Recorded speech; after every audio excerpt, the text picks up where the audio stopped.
The most important deal struck was the signing of the binational commission between the two countries. This scales up the levels at which the two countries do their business, and it provides for annual consultations at heads of state level. So that was one of the agreements, the main agreements. But we also signed 4 other agreements covering various fields. One was to do with economics and trade relations. The other one was to do with water and sanitation. We have water bodies that we think we can deal with together. And of course, the very last agreement signed was also one which we hope will fit into the strategic pattern of the relationship we hope to promote. We understand in these deals are embedded a quid pro quo of sorts, a political quid pro quo, that in exchange for some of the economic deals that there would be some political concessions. Is that the case, and what have they been?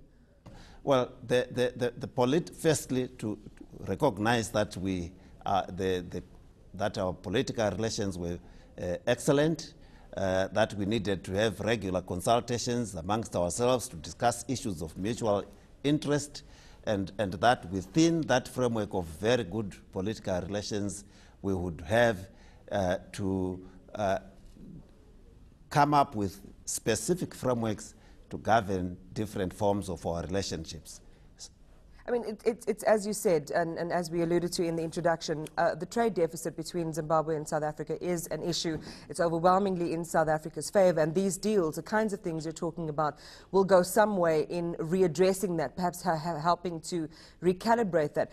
Why then, if it is overwhelmingly in Zimbabwe's interest for these deals to go ahead, would there be red flags raised by the likes of the MDC? We spoke to the MDC on this program last night, saying it's all very well to have a high-profile state visit like this, but none of these agreements will be honored at home. What do you say to that? Well, that is the MDC and not the government speaking. These agreements will be honored. We have existing agreements with South Africa that have been honored. We have agreed that we will need to introduce, of course, elements of fair trade between our two countries, but we also recognize that Zimbabwe and South Africa are different countries in terms of size.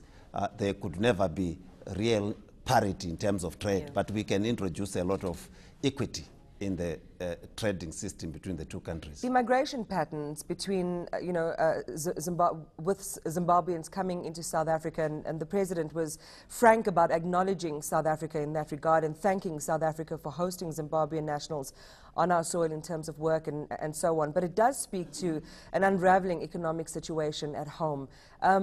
So, it goes without saying that whatever interventions your government has made and the President has made over the last while hasn't served the Zimbabwean economy nor its citizens very well.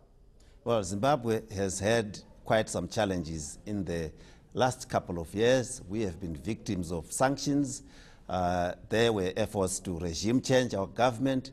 We think we have seen the back of all that, and the efforts that the government is undertaking to try and redress the situation should be adequate, we believe, in terms of laying the basis for addressing a number of the economic issues that have been dogging our country for some time.